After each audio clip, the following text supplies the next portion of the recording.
If you would like to get your song reviewed, dear listener, there's the filthy capitalist option, as Sori says.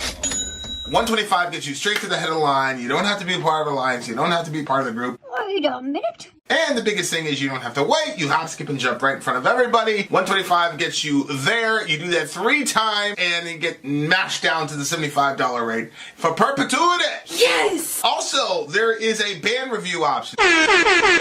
So if you've got a band and you're trying to get your band some exposure, hit me up at vinsori@gmail.com, and I'll show you the details about how to pull that off. You can also jump on Patreon, and there is a option on the tiers to be able to get your band reviewed. Yep. Obviously, we can't lie to you, so we can't guarantee a positive review.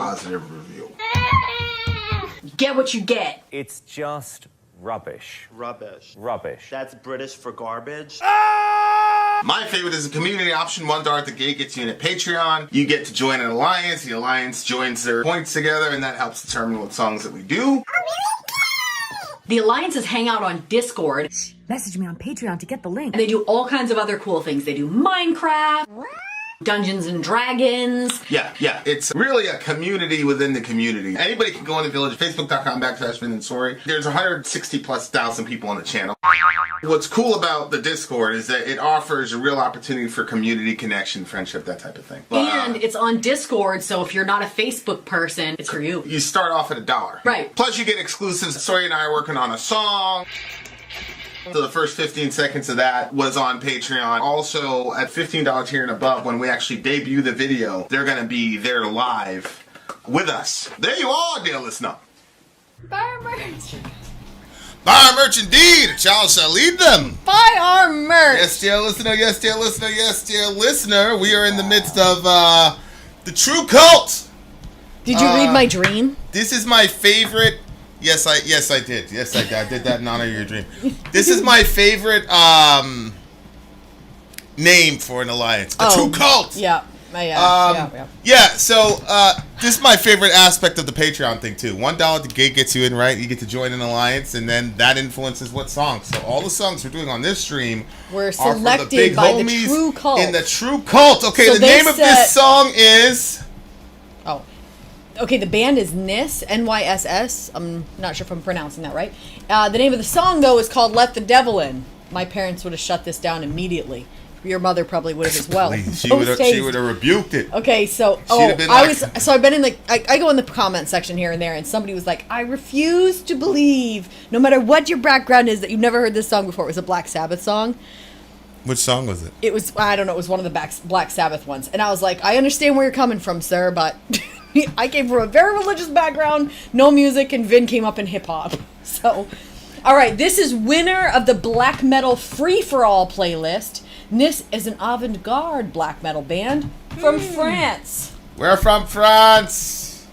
There's a place in France. Alright, let's go. We have the lyrics in English as well. So never you fear. Here we go. Let the devil in. I was going to say France. But it's Nyss from France. Let's do it.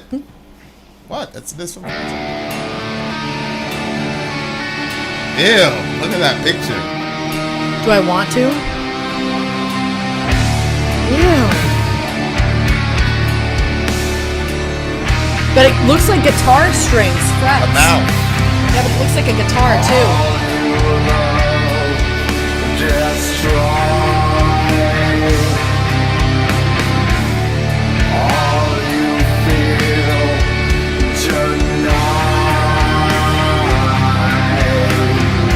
Wow.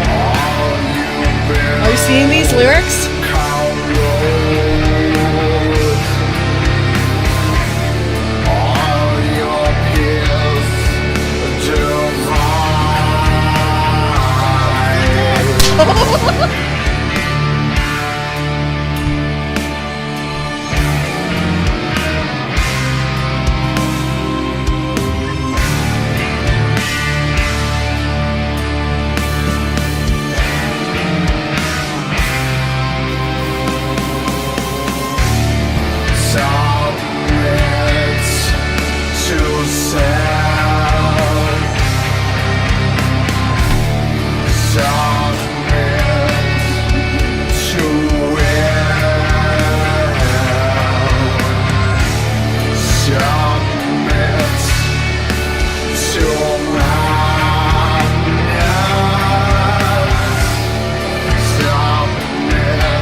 I feel nervous. I don't know why. This doesn't make any sense.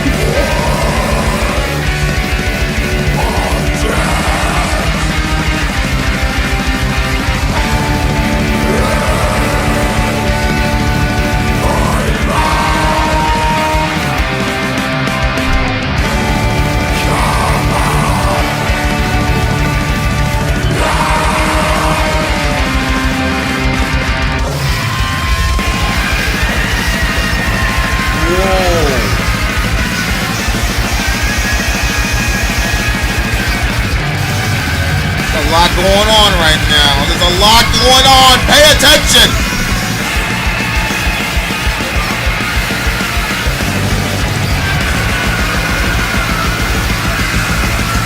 Absolutely.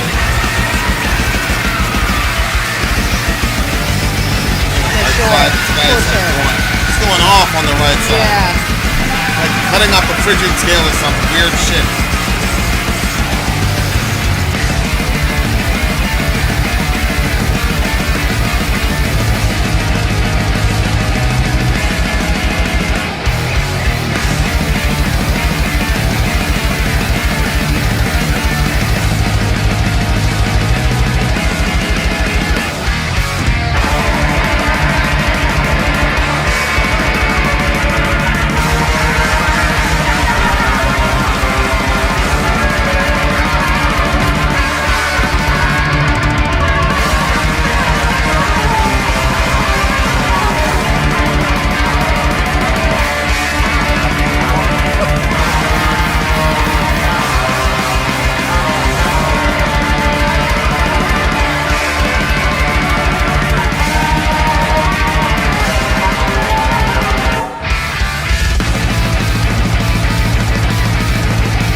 That drummer.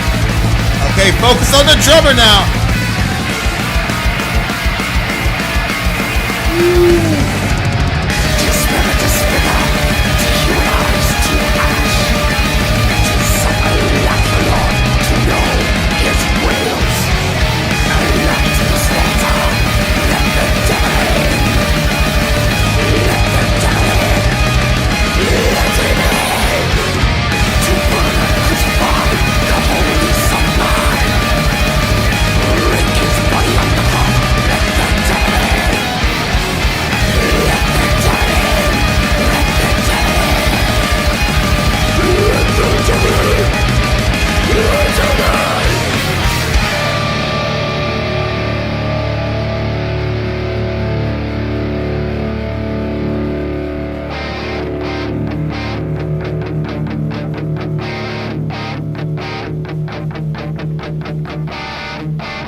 that had a level of art to it that,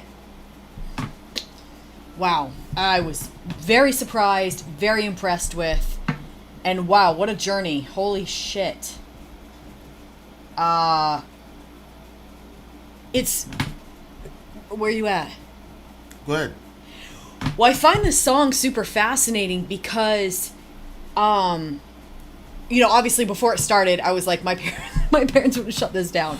They still would shut it down. You know, and I think the same would be said of your mother, I'm not sure. But when it starts out, all you love, destroy, all you feel, deny, all you build, corrode, all your peers, divide. Like, obviously that doesn't sound like anybody in their right mind would look at someone that was saying everything that you love you should destroy and saying all that stuff and say, okay, this person obviously is at a very unhealthy state to feel that way. And I think that sometimes, like, when like mental illness or whatever is like really taking its toll, like, you just feel like so dark. And then it says submit to self, to will, submit to madness. So it even says it. I was like, wow, that's really interesting that it says that. And then it says submit to flames. Then he says, my words are dead in my mouth, carbon ash in my mouth. That part, I don't know what it means. I just got a visual of that, which was weird. So then he goes on, dismember, disfigure, dehumanize to ash, to suffer like your Lord, to know his wails, a lamb to the slaughter, let the devil in. Let him in. But it slowly brings you into the song. Like I did kind of feel like, I did sort of feel in a sense that, okay. I did sort of feel in a sense that I was being kind of like slowly like lured into something. But then it got like really crazy sounding.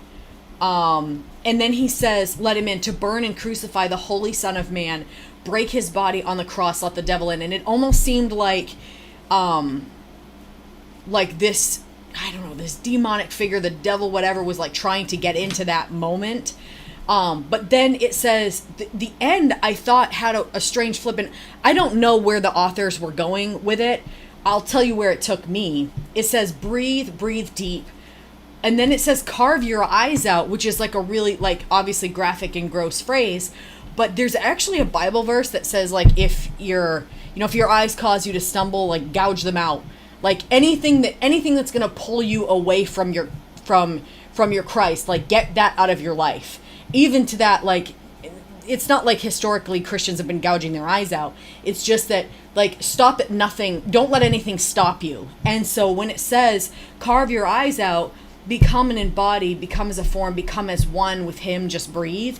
It was so beautiful at that point. And the song took, like, such a turn that, for me, I couldn't see it any other way that, like, this person is feeling this sort of, like, destructive darkness that's telling them to destroy love, to deny and to do all this different stuff. But then in the end they decide to carve out their eyes or remove whatever it is that's causing them to go toward that direction of following, like, letting the devil in, and instead breathing and becoming as one with him, which to me was with the lamb, and then the just breathe.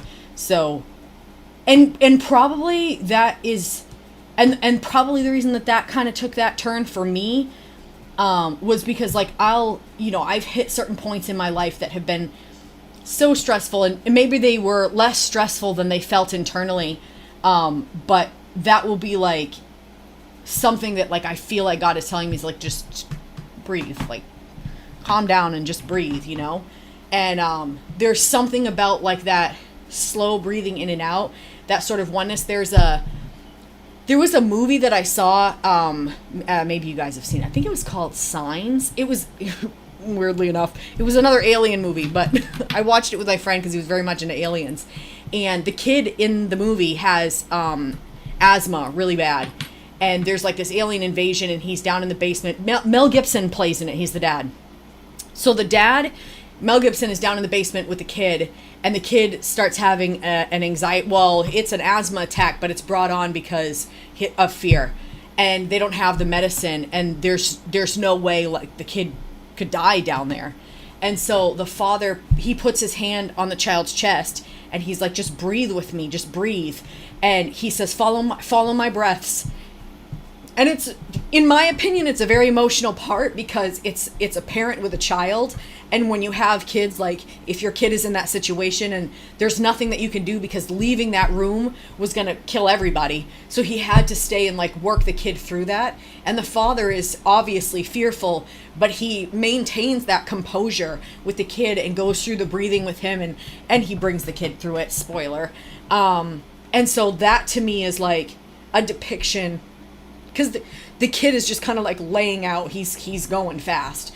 And that to me is like a cool depiction of like how God has been for me in my life. Like to just, he's going to breathe with me. He's going to work through with me. So the ending took a switch for me because of my own personal experiences. I don't know what the author was going for. I don't know if they're saying, carve out your eyes and let the devil in. But it was a musically, I didn't feel like it fit the destruction of letting the devil in, because they were very clear about what that looks like. So, but beautiful song, and I just felt like it was deeply artistic. And a lot of times when there's kind of black metal stuff, I don't, it's hard for me to see the art in it. Like I know that people see the art, but I don't, I'm like, what is this? But this to me was very artistic, and I really liked it. Uh-huh. Yeah, Franco. I was pretty sure it was called Signs. So I've been reading these lyrics and trying to decide where I was going to go in my exegesis. And I've fallen on this as to how I'm going to interpret this song. Okay. So there's this passage in Colossians. And he says, if with Christ you died to the elemental spirits of this world, why, as if you were still alive in the world, which is a very interesting phrase, do you submit to its regulations? Do not handle, do not taste, do not touch. Referring to things that all perish as they are used according to human precepts and teachings. These have indeed an appearance of wisdom in promoting self-made religion and asceticism and severity to the body, but they are of no value in stopping the indulgence of the flesh. So there were these folks who were promoting this sort of hyper-ascetic Christianity that, you know, a lot of it was the physical world is bad, demiurge, yada yada, but their particular branch of Gnosticism was complete denial of essentially anything pleasurable. Mm-hmm. Do not handle, do not taste, do not touch. So, you know, Paul talks about harsh treatment of the body, right? Yep. You know, the severity of the body, but they're of no value in stopping the indulgence of the flesh, meaning the dark side of you, your shadow. People think that if they like punish it away, abuse themselves ascetically, that puts them into some higher spiritual category. And honestly, one of the worst discoveries that you can make is that Mother Teresa put a primer on suffering. Not only suffering for herself, but suffering also for the people that followed her in her community, as well as suffering for people that they were helping. So there were lots of times it was reported where Mother Teresa could have relieved people's suffering, but because she was such an ascetic, she basically said it's our job to basically pray them through the suffering and all the rest of it, because they need this for the purgation of their souls, which if you are, you know, a Roman Catholic would at some point be consistent. Obviously, I think the Roman Catholic would say, yeah, but our job is always to interface with suffering with relief. It's between God and the person. If God wants to have that person suffer that cancer, then our interventions aren't going to stop it. But our role in society is to always interface with suffering with relief. Mm-hmm. But Mother Teresa had a very, and obviously I'm a Protestant, so I've got no loss, you know, I'm not trying to defend Catholicism here, but she adopted an extremely ascetic almost self-flagellative old school sort of Catholicism that she applied to her mercy ministry. So Yeah. if you put that as a template on top of what you're looking at here, it's extremely fascinating. Okay. So the first would be basically destroy your entire life. So all you love, destroy. So that would be relational destruction. All you feel, deny. That would be internal destruction. All you build, corrode. That would be your purpose in life, essentially. All your peers, divide. That's your actual relationships. Mm-hmm. So you have now completely destroyed these 4 things that are essential to your own identity. Okay. Then the next set of lines is submit to self.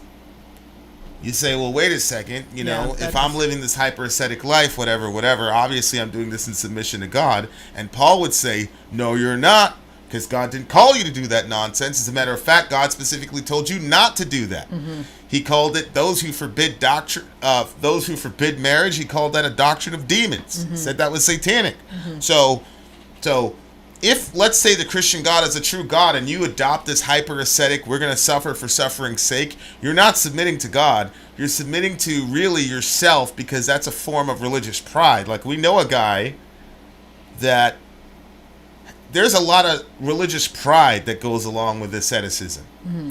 Because that means, this is not just in religious context. Asceticism is... It manifests itself in a lot of interesting ways. So, for example... Well, I agree, because I feel like I've seen it even in our community. Like, I feel like that sometimes people are like, they want to be the most miserable of the most miserable. Correct. And I'm like, that looks the same thing, like, as what religious people do. Right. It's just different, but it does look like the same thing. Right. Exactly. And then there's a certain degree of pride. And it never... Yeah, there is definitely a certain degree of pride in it. And it never, like, it just seems like it makes the person so miserable and unhealthy. Like, well, yeah. It's almost like your pride about it keeps you in that place of never getting well. Yeah, and the asceticism in Paul's mind and in my mind is a form of self-worship. And you even see this in things like, selection, like Navy SEALs, for example. What's happening in Hell Week? Well, you're not sleeping, you're not eating, and you're subjecting your body to all this suffering. Absolutely. And because these guys are going through so much abuse, you get a class of 100, and then you get 20 guys that graduate, and the guys that were able to stick it out, they're carrying with that for the rest of their lives. They could do, you just hear, oh, you could be on vacation for the rest of your life. You survived that. So there's that pride in living an ascetic lifestyle. And so yeah, absolutely. So if you continue with it, wait, you said they'll say what? You can do what for the rest of your life? You can do anything you want for the rest of your life. Right, yeah. Right? Like, because you know what I'm saying? Like, you did this, right? So, like, they make it a competition to see who could be more miserable. I think Kelly's right there.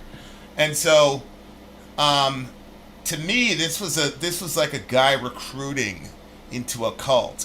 There is a sense in which you could say that Mother Teresa, I mean, God bless her, but I mean, she had a global cult. And because our perception of her was that she was doing good in the world, and I'm sure she was, I'm not sure the good offsets the bad, and that's between her and Allah. But what I'm saying is, it's like, you really got you get drawn into cults like that if you're a certain kind of personality, if you have extreme personality, and you've got this prevailing dissatisfaction with life. Man. You get, especially in a Christian, particularly in a Christian worldview, because the symbol of our religion is a man on a cross. Mm-hmm. And so, if you don't know how to interpret correctly what the cross is saying, particularly about human suffering, you can easily manipulate that into making suffering the ultimate value, because you're saying that God was an ultimate sufferer. Mm-hmm. So submit to self, submit to madness, submit to flames. Again, it's following that ascetic line, because if you follow asceticism to its logical conclusion, it is flames, which symbolizes hell. Which is, I'm not saying theologically Mother Teresa's in hell. I'm saying you will literally raise hell, meaning the situation was bad, but you showing up made it worse. And so that's what raise hell means.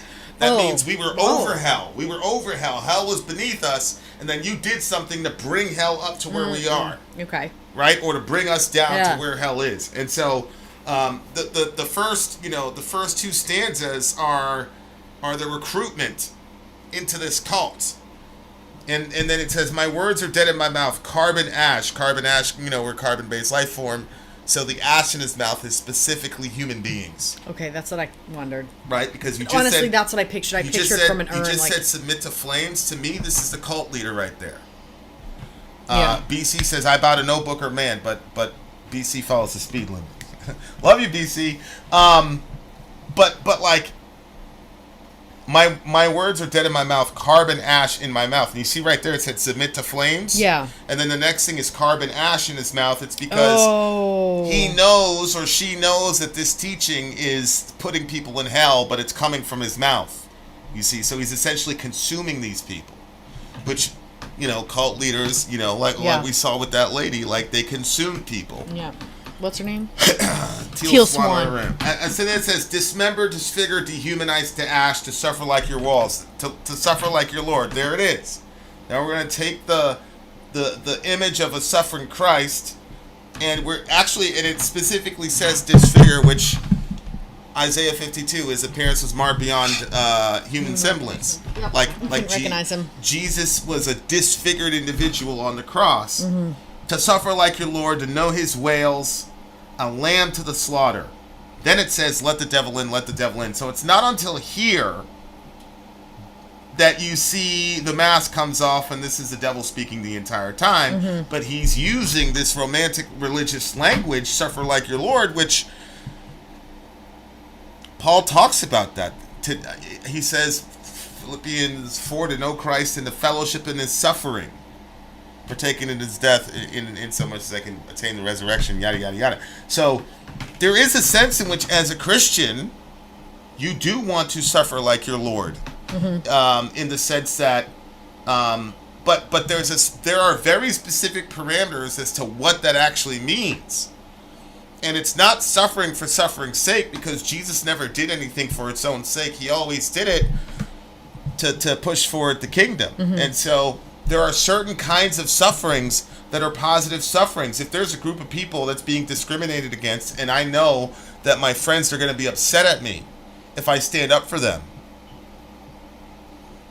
that's a form of suffering for Christ, because if it wasn't for Christ, then I'd be with the cool kids, and I'd be accepted, and people wouldn't call me names and blah blah blah, and they'd say I was open-minded, they'd celebrate me, yada yada yada. But there are certain situations that we will put ourselves in that will necessarily result in our suffering, but it's for the good but in that sense we're taking part of the sufferings of Christ. That's a lot different than saying, I'm going to invent or create situations where the only goal is suffering so that I can be like Jesus. Right. Well, I mean, that's the difference. That's the thing, because Jesus suffered, he suffered to actually bring life to people.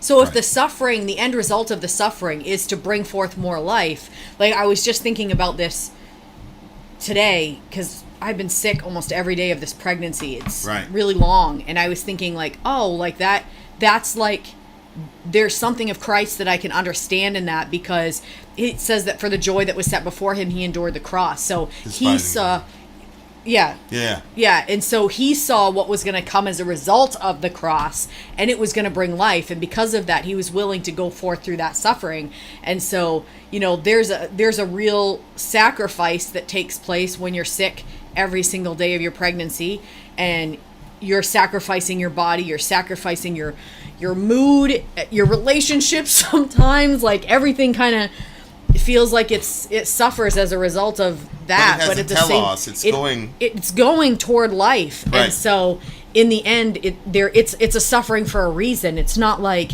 if somebody feels bad about themselves because maybe they've made bad decisions in their life, and so then they're like, you know what, I'm going to give myself some self-harm to kind of offset the bad things that I've put out into life. I'm going to punish myself. Like, that doesn't bring any life into the world. That doesn't do anything. All it does is make things more dark. So there are sufferings and sacrifices that are good, and there are sufferings and sacrifices that are not good, and in the end lead to death. And you have to have a pretty sophisticated and developed doctrine, philosophy, or theology of suffering. I don't care what your precept is, because world destruction has happened for both reasons. You know, we've already talked about the people who suffer for suffering's sake, but there's other people who will kill people to avoid suffering. There's a sense in which the transatlantic slave trade was a form of suffering avoidance. So is the Christians that are like, I'll shoot somebody if they come in my house for my stuff. Right. Like, it's not even that they're afraid that their family's going to get hit. It's their stuff. They don't want to be inconvenienced, and they don't want the suffering that goes along with you taking my TV. Correct. And that's what I'm saying is, like, that kind of suffering for Christ is commendable. You will not kill someone because Jesus told you not to kill. So you wouldn't defend yourself. That's how serious you took this Jesus stuff. That is the kind of suffering we're talking about, which ironically is not the kind of suffering that evangelicals in America are good with. Right? Yeah. But like you can look at a lot of issues as people's responses to suffering. So like when you were talking about freeing the slaves, the response was, you're going to cause more suffering. You're going to cause suffering for white people. You're going to cause suffering for black people. You're going to cause suffering for the economy. And they were right. In all three phases, they were right. And so their argument for maintaining the transatlantic slave trade was suffering. But what justified the transatlantic slave trade was, we can improve our quality of life. And as your quality of life improves, then your understanding of what suffering is increases. Yeah. So, like us, like if we turn on the shower and the water's cold, or the pressure's low, we truly believe we're suffering. Whereas there's other people who that water, they want it to be cold because they're dying of thirst. Yeah. So so my point is, if you're not careful with the way that you manage suffering, you can cause a lot of harm to people in both ways. If you have I want to avoid suffering as much as possible worldview, you're going to harm a lot of people. Conversely, if you have I want to suffer as much as possible worldview, you're also going to harm yourself and a lot of people, i.e. Mother Teresa or some of these. That's so crazy to hear you say that. Monasteries where Perk was talking about, where, individuals like Seraphim of Sarov would give up all foods and would eat only grass. And if people got their hands around that guy, and I'm sure he wrote some great, beautiful theology or whatever, get influenced by that guy, you can bring a lot of hell up into the world. So that's why I'm saying, that's why I spent so much time in my thought process on the lyrics, because I'm like, this to me looks like asceticism. Gouge out your eyes, all this other stuff. But on the other hand, it's like, but if you don't have an articulated doctrine of suffering, you're going to cause suffering for everybody else in your attempts to avoid your own suffering or the suffering of those you're interested with, which then creates this very, very fascinating sort of, again, reconfirmation of authentic Christianity to me, because in Christ what you have is suffering for the sake of others, suffering for the sake of the good of others, and that is the key that balances everything. So I will absorb this kind of suffering onto myself if it will better other people, particularly other people that don't have the same advantages of me. Right. And if you put that template on top of slavery, then the answer is very easy. The answer is absolutely all of us are going to collectively suffer now, but these guys have been suffering in ways that are incalculable, so that suffering has to be ended. So you put that template on there, then a lot of things become a lot more easy. And then, of course, there's people that don't want things to be easy, so they'll say, it's a lot more complicated than that. So those were the things that were going in my head. Yeah. Breathe deep, carve out your eyes, become an embodied, become his form, become as one with him, just breathe. That was interesting because at the end of the song, it was just like ridiculously, amazingly beautiful crescendo.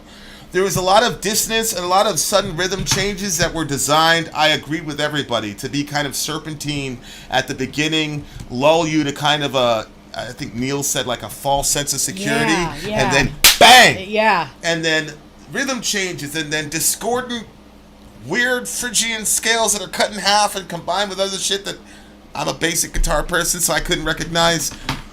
I was telling people, like, listen to this part on the right, because, like, there's a lot of shit happening guitar-wise. People don't understand. And then there was another segment where they just featured the drummer, and the drummer was just going ballistic. It was an unbelievable. Yep. But then, so it had this really strange, chaotic, and organized kind of way, which is how I actually perceive Satan. Is that he's chaotic and organized simultaneously, and then at the end it says, you know, breathe deep, carve out your eyes, become an embody, become his form, become at one with him. And obviously, to your point, where Jesus says, if your eye causes you to sin, pluck it out, for it's better for you to go into life maimed than enter into the fire with both eyes being cast into hell, or whatever. Which is fascinating, because Jesus says, if your eye causes you to sin, pluck it out. And from a biblical perspective, it is not your eyes that cause you to sin. It's your heart that causes you to sin. Yeah. And God does pluck that out, Ezekiel 36. But again, that's, you have, I think Eusebius, the origin story is true, where Origin castrated himself because he was dealing with XYZ situation. But I'm putting that out there because I want to hear Perkinos's opinion. But that's very fascinating about suffering. And the last thing I'll say about Christ's suffering is, yes, he was disfigured in all this, but the idea was he did that to put a final end to human suffering. But simultaneous to it, it is an invitation, because Jesus does say, take up your cross and follow me. But Jesus didn't crucify himself. See, that's the thing, is that you do have to, because we're selfish, and because we're self-based creatures, and if you're a self-based creature, then you are going to be inexorably a fear-based person. So because we're selfish and fearful, anything that comes into cross purposes with our agenda, we're going to try to crucify. And so it is in that context that Jesus says, be crucified along with me. But you can know that if you are being crucified, then it is going to do something. But the point of that is to end human suffering. So we don't look at the cross as the celebration of human suffering. We look at the cross as the beginning of the end. God refusing to look at his wayward children. I had this one guy, and he was a horrible, in my opinion, a horrible dad. But he said something one time that always stuck with me. He had two boys. They lived in Maine their entire life. And when the kids would disobey him, at 5 o'clock in the morning, he would bring them out to the ocean and make them sit in the ocean at 5 in the morning. You know, I mean, these kids were, they were freezing and all this. And eventually, he said one time he went out there with them in the water, and then he kept doing that as a practice. And that's kind of how I look at the entire Jesus operation, is us completely fucking up this world, destroying this world, and making this world the cesspool that it is, and it's God's refusal to leave us out in the ocean. It's a refusal to say, yep, you made your bed, lie in it. But if your dad's in the ocean, you know that he's not going to let you go under, and he's going to be the one that's going to take you out eventually. So my point is, I don't subscribe to that level of punishment, though. Yeah, of course not. But of course, it's a terrible analogy. But my point is that the ultimate understanding of suffering is that it's an intruder and it shouldn't be here. And the only good that suffering accomplishes in this world is it gives us the ability to see God from a different light. But God is presented as the ultimate good in the scripture, not suffering. Mm-hmm. Suffering is used as a tool for people in the selfish world to see God, but suffering's going to end, but us and God are not. Mm-hmm. And so love is the ultimate barometer, which is why I took so long, because the song is so positive to me. Because like with anything truly satanic, there's always an element of truth. Mm-hmm. there's nothing satanic that doesn't have some form of truth attached to it Yeah, somewhere. yeah. And so the song, to me, that's why I was like so disturbed by it, was I was massively inspired toward the end of the song. And anyway, it's a 10.5 for me. I really love the song. A lot more could be said about it. Go ahead. Well, I was going to give it a 10, but I can't let you beat me on it. So, a 10.5 as well. Yeah. What a... Very impressive. very impressive song. And Vin messaged me like right after the song finished, so then he'll have the title of it for later. He's adding that to his playlist. Yeah, I wanted to put this on my thing, but my phone is dead, so I had to text you. But yeah. All right. What a brilliant song! I'm blown away by that song. Holy shit. Okay. All right. Well, we have more songs on the way. Vin out. Sorry out. Gone.